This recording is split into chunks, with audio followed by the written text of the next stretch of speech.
Okay guys, here is your project. It's actually a written assignment. You're gonna have to write about Unit 2, which is the world of work. Our project will be worth 25 points, and again it's from unit number 2, the world of work. So what you have to do, you can go back to video lesson 3 and 4 and have a good reading, good study about it, and then you find more vocabularies to work on this project. So here is a video for you guys to watch and get inspired to produce your writing. Okay, let's move on.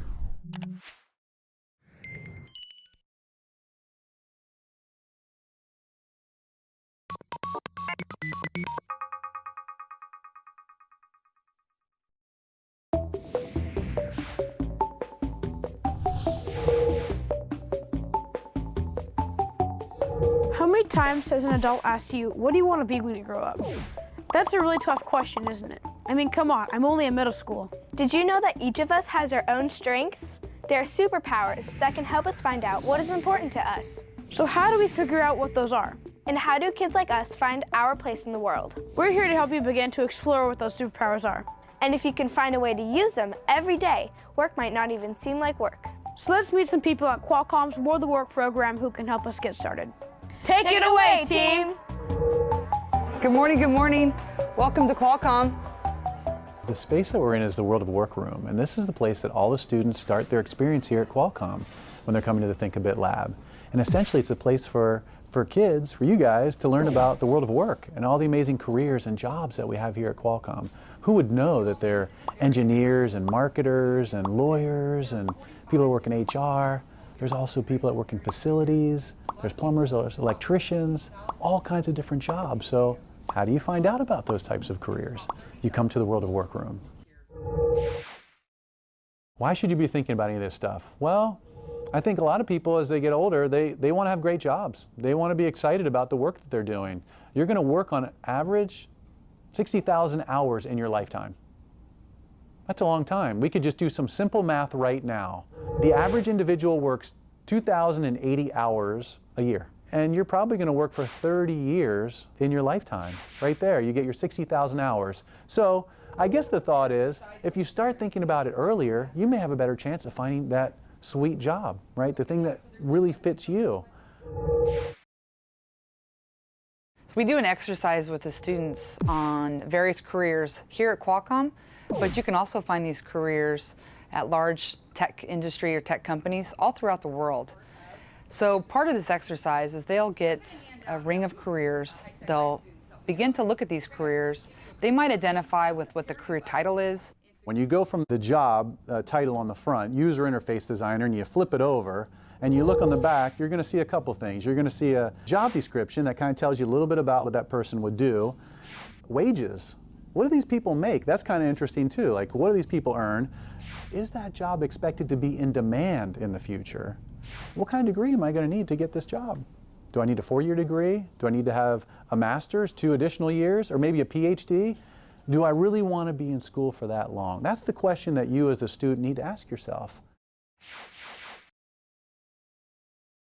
I'm going to read statements, okay? If you identify or if you feel like, yeah, Jennifer, that sounds like me, then you're going to stay standing. If something I read, you're like, no, that's not for me. Doesn't sound like something I'm interested in. Then you're just going to take a seat. Once you've taken a seat, though, you can't stand back up if you identify with something else that I say, okay?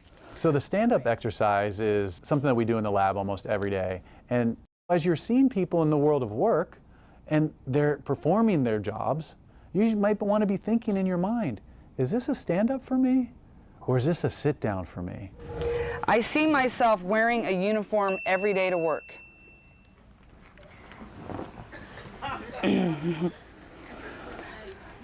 I like the fact that I'll be spending most of my time walking and standing throughout my day at work. I am okay with having to work nights, weekends, and holidays.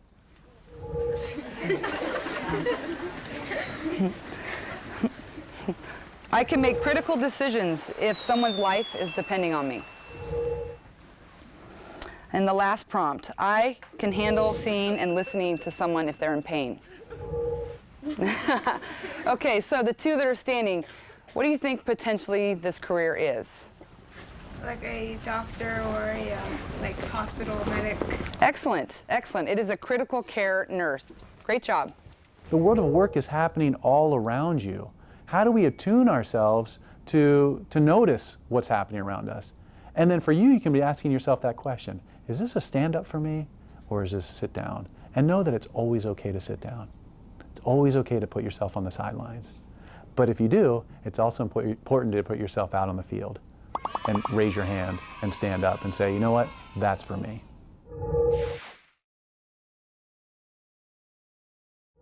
On your whiteboard, if you can make 3 different categories, okay? It's going to be strengths, interests, and values. If there was a career, right, or some kind of opportunity that you might be interested in right now, I know you're in 7th and 8th grade, but if you had to think right now, if I had to get a job today, what might be some things that I might think about that would be interesting to me? When I say strengths, it's what are you good at? What are you confident? What do you feel like you're really, really good at? And I want you to be selfish. I want you to really dream as big as you can. Strengths are found in all. Sometimes the hardest thing to figure out is, what are we really good at? You know, and are people telling us that? So it's our job to figure out what do we do really well, and that's really what a strength is. So I want you to make a list, maybe like 3 or 4, just bullets of different strengths. And I have over here just some examples. But if you're someone who's an achiever, and by achiever I mean you make lists and maybe you talk about things that you want to aspire to, you're probably categorized as someone who's likes to achieve.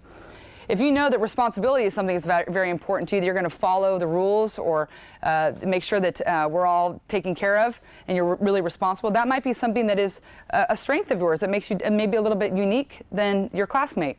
It could be something that you feel like you've done really well, whether it's in school, whether it's with your family, whether it's with your friends, it's with your community. What's one of your strengths? Yeah. Math. Math. You enjoy math. Excellent. Excellent. Quick thinking. Quick thinking. You're sharp thinking. Okay, great. Risk taking. Taking risks. Research.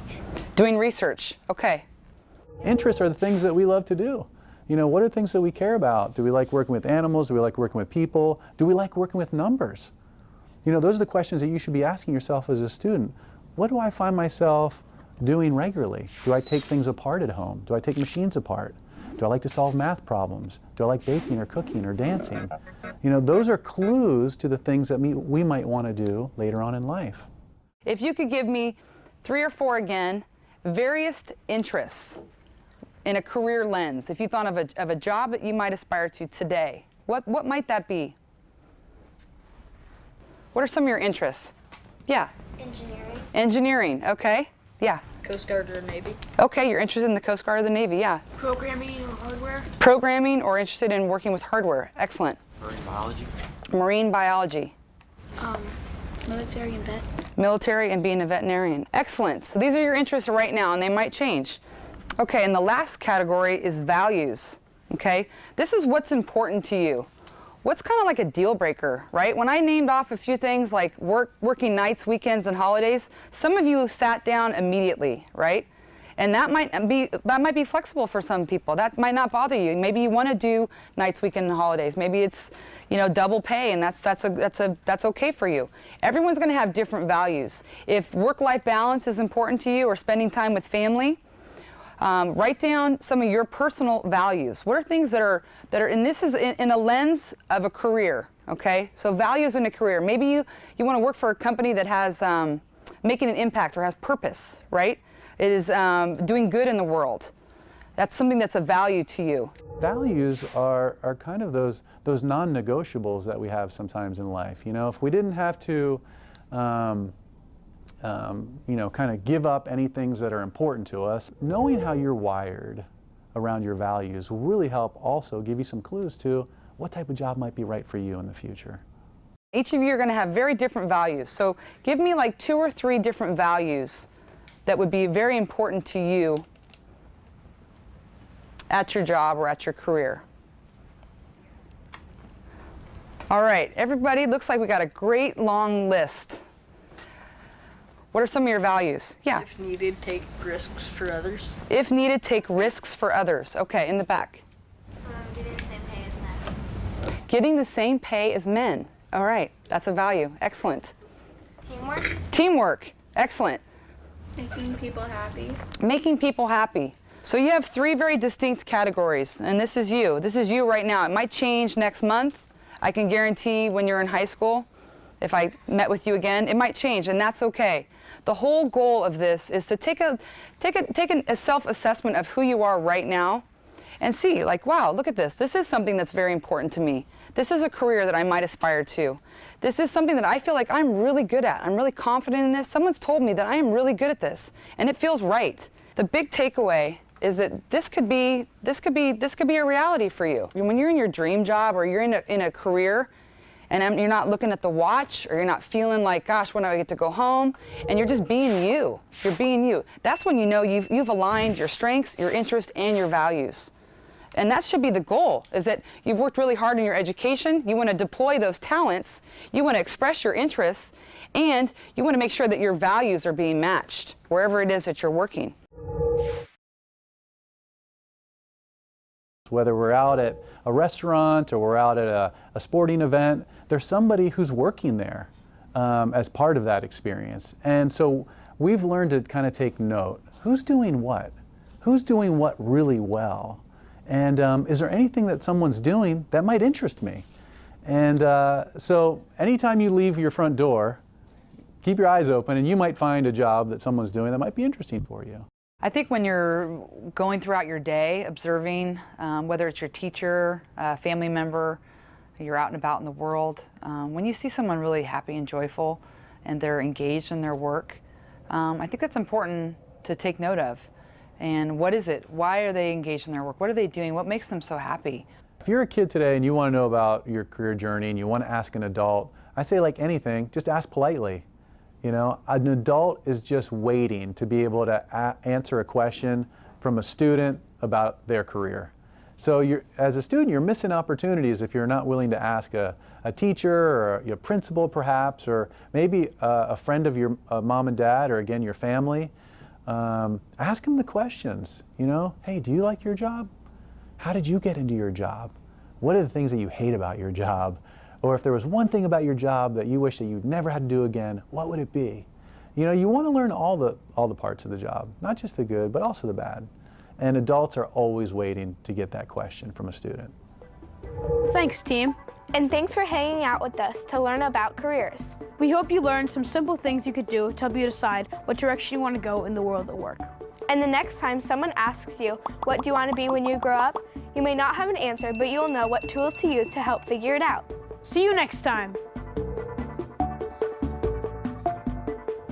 What is the objective of our project? Basically, is to show knowledge of the vocabularies you understood from the unit, the world of work, and also demonstrate an understanding of what is necessary to get a job or become a professional on the choosing area or career. That's very important, so you're gonna know in future what is your choices related to work. Right, what are the steps to be followed in this project?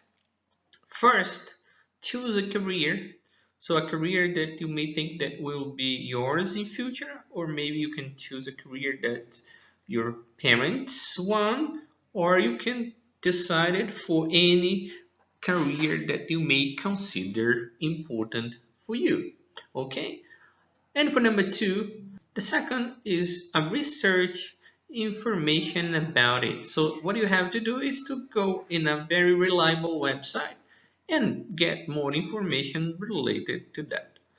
And the third one, use this information to guide your writing. Use all the information that you collected so you can prepare a good writing. And number 4, post or email it on the proposed due date. The project will have 2 different moments. First, decide and research about the topic. So please make sure you use a very reliable website for that. The second moment is to write about the topic chosen. Okay? The topic that you decided to write about can have around 120 to 150 words. Okay, here is an important information. Copy and paste won't be accepted. Okay, please make sure when writing, use your own words. Okay. Okay, here are the steps to be followed. Number one, so choose the career that you'd like to write about. So make sure you, again, use a very reliable website. Number two, research information about it. Okay, once you have decided for the career you'd like to write about, research, go in a website that you can trust. You can do that in English because then you're already reading it in the target language. Okay. Number three, use the information to guide your writing. So once you have all the information that you want to write about, you can use it for your writing. And number four, post or email it on the proposed due date. Okay, so remember that our date is gonna be May 6th. I will have a little last information on this video for you to remember about this date. Okay. Okay, here I have some suggestions for you. For example, teacher, doctor, lawyer, accountant, soccer player, engineer, driver, farmer, architect, fireman. So there are some suggestions for you, but you can pick many and different professions as you may want. You can select different ones if you want. Okay, I put here a link for you to go for more options if you are not sure about the ones you're going to write about. So you can Google it and the job descriptions A to Z of the career. So here you have some options for you. You can watch a video in YouTube, list of jobs and occupations. Learn different types of jobs with pictures. Here is a nice one because it's going to give you the name and also the picture about it. Okay, how are you going to present it? You can use Google Forms provided. I will provide a Google form for you so you can write about, okay? Or you can email me, Andre at senhoradefatima.com.br. Very important here when you email, if you want to email me, write your full name and group in the doc file, please. For example, I put my name here, Andrés Ueraus, and primeiro ano A. Okay. Okay, guys. Here is just as an extra. If you feel inspired, you can go further, and that should be done by email. But again, it's just an extra thing. You don't need to do this if you don't want to, okay? Only if you feel inspired to go further. You can add pictures to illustrate your project. You can also present it in an infographic format, all right? If you don't know what is an infographic, I have here some links so you can check it. Right, here is a quick checklist for you in order to do a good writing. First of all, what you have to have is clear ideas, okay? For the beginning, the bud, and the ending, your conclusion. So make sure everything is well organized and clear. The next one is evidence, explanations, and examples that support your ideas, all right?